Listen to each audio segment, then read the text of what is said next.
Hey, how's it going, guys? Mr. Boss for the win here, and in today's Grand Theft Auto 5 video, I'm going to be talking to you guys about some buyer beware and some things you need to know before purchasing the latest vehicle to arrive in Grand Theft Auto Online. So we're going to be taking a look at the new Insurgent Pickup Custom today, things you need to know before you buy, things you need to know after you buy. It's another vehicle that I actually recommend you do end up purchasing, just like last week with the Torero. But before we jump into any of that, I want to let you know that I am going to be doing a shark card giveaway on my Twitter. I'm going to be handing out $3.5 million to one lucky person, and that giveaway is going to be ending on a couple days on Friday. All you have to do is go in the description, follow me on Twitter, and retweet the tweet that I'll have linked, and you'll be eligible to enter. And you might be walking away with $3.5 million richer that can help you fund this Insurgent Pickup Custom or whatever else you want in online. So anyways, let's start with the Insurgent Pickup Custom, and obviously our barrier to entry here is going to be price. However, the price is a little misleading as there's more to the surface in terms of getting this vehicle than what we can see. So for starters, you're going to need a regular Insurgent Pickup Custom. We've had this vehicle in the game since the heist update. It's $1.35 million. I'm not sure what the price is if you haven't done the heist. I know it's obviously going to be more expensive than that, but I'm assuming most of you have by now, so your price will be $1,350,000. Once you get it, you need to go to the Mobile Operations Center and you need to upgrade it, and that's going to cost $202,000. So right then and there, if you don't already own the vehicle, this is going to be over $1.5 million. And this also requires that you own a bunker and a mobile operations center. So on the off chance you don't own either of those, this vehicle just became even more expensive as you're going to have to require an MOC and some sort of bunker in order to have this thing upgraded, as it's not done in Benny's or the Los Santos custom shop. Now, in addition, this vehicle also has two upgrade research options. It has a new minigun, and it also has more armor plating. So those are two things that you're going to have to research, and most normal people are going to fast track them. So that's 2 times $225,000. So that's $450,000 that we have to add to our price right there, essentially getting us to $2 million. And then honestly, it would not surprise me if there's $500,000 to $600,000 worth of customization on this vehicle. So you have all the things like armor, brakes, transmission, turbo, but then you have other things to add, like upgrading the weapon system, the proxy mines, the armor plating. So there is a lot that you can do to this vehicle in terms of upgrading. And if you want to make it its best it possibly can be, you're going to want to do all those upgrades. So even though the upgrade fee for this vehicle is only $202,000, you could easily be spending $2.7 million on this vehicle when it's all said and done. And that doesn't even include the cost of the bunker and the MOC that's required at a minimum in order to get the research items and to upgrade it in general. That's the first thing you need to know about this, as it's pricier beyond what you're going to see. So just keep that in mind, and it's going to require a lot of steps to really fully get it upgraded. The next thing we need to talk about is the armor. So just like the technical custom, this has various levels of armor. You have no plating, light, medium, and heavy. And a lot of people are going to be wondering, is there a difference, and should I choose one over another? Well, there's a difference in all of them, and we're going to be breaking that down right now. So let's describe what they are.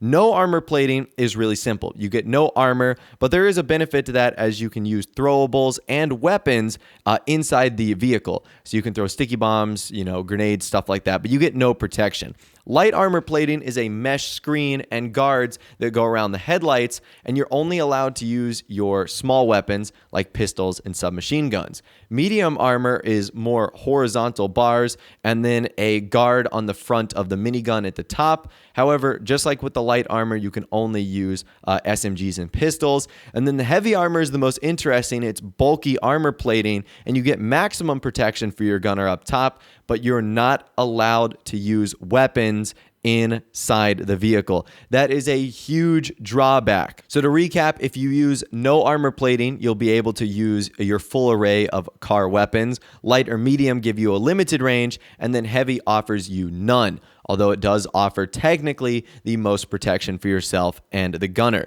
So which one is best? Well, if you're a solo player, honestly, no armor plating is best here, and we'll explain that in a little bit. However, if you like to play with friends, medium armor is probably going to be the best, as you want to be able to protect them in the gunner seat, and medium provides the best of both worlds, where you can still fire out of the front and they still get a little bit of protection up top. So now let's talk about why it really doesn't matter which one you choose, aside from protecting protecting your friend in the gunner's seat. Let's talk about bullet resistance, and there's no bullet resistance on any of the armor upgrades. So we're going to be doing a quick test right here on light, medium, and heavy, and it literally only takes one shot and it will kill the person on the inside. So there is no upgrade as far as armor or bullet resistant goes for choosing heavy, medium, or light. It is only cosmetic except for the gunner, once again, on the top. The only thing it's going to be is like the view, the visibility, and then the weapons that it actually allows you to fire. So again, that's a real drawback to the Insurgent Pickup Custom,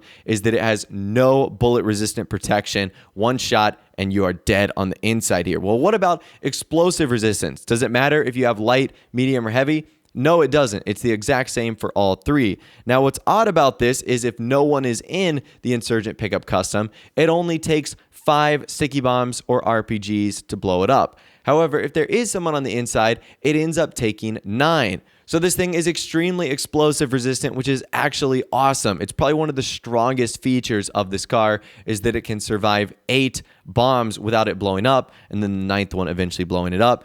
And even better than that, it can survive 27 homing missiles. So from something like the Ruiner 2000 or the Oppressor. I don't even think the Oppressor comes stock with over 20 missiles. So I don't even think that by itself, it has the ability to destroy it. So that's pretty great right there. Again, amazing explosive resistance on this vehicle. Let's move on to the weapon. There's only one upgrade, and that's the 50 caliber.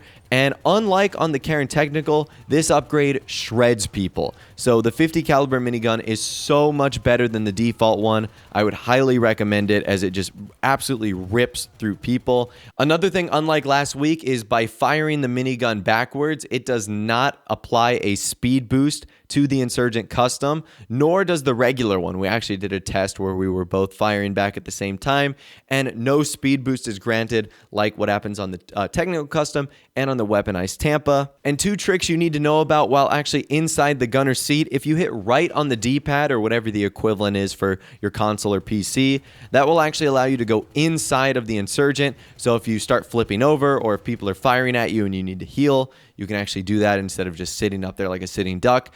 And if you don't want to go inside, you can hit the A button, or the equivalent of that. I believe it's actually X on the PS4. I'm not sure what that would be on PC, but you can actually duck down behind the armor plating, which is why I've stated a little bit earlier that the medium is actually probably the best if you're running with friends, because you can duck and hide behind that and you're pretty much invincible, which is pretty cool. Now, some other things you need to know about this is it will become a personal vehicle once you end up upgrading it. So it's going to create a duplicate version. So you'll have the Insurgent pickup that can actually be still called in via Pegasus. Not sure why you would want to do that anymore. And then you have the Insurgent custom version, which is actually going to be stored inside of one of your garages. So for me, it was stored in the most emptiest one, which is my office garage.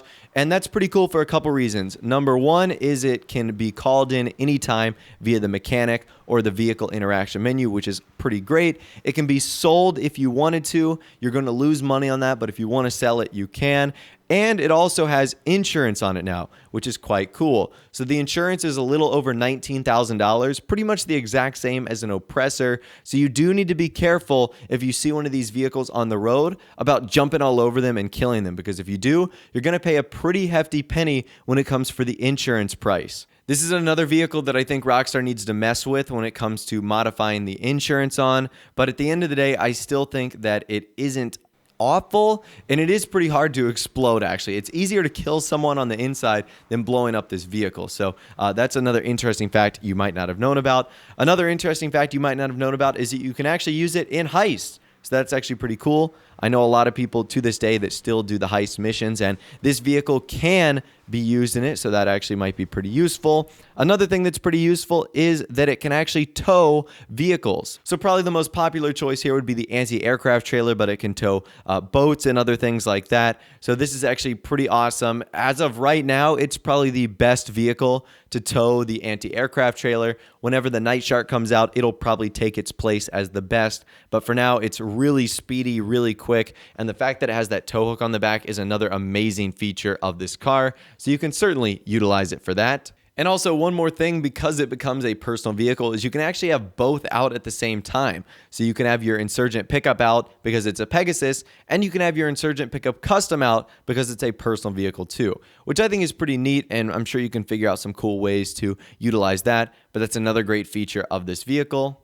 Another thing you may not remember about this vehicle is that it can actually hold 9 people. I think this is the most for a size of a vehicle like this. So I don't know if misleading is the right word. It's deceiving. You don't think that 9 people can get in the Insurgent pickup, but you can, and the same thing applies for the Insurgent pickup custom too. So you can literally grab 8 of your friends and just start rolling, and it's crazy that you can fit that many people inside of a vehicle like that. And finally, last but not least today, it seems as if Rockstar forgot that the Insurgent pickup was a pretty massive vehicle when they decided it would be a good idea to upgrade and to have you to be able to store inside your garage. And this is what happens when you try and drive it inside of some garages. It literally gets stuck. It just boings right off the garage door. It has to back up. Eventually, you do get it inside of the garage, but it's just very, very awkward.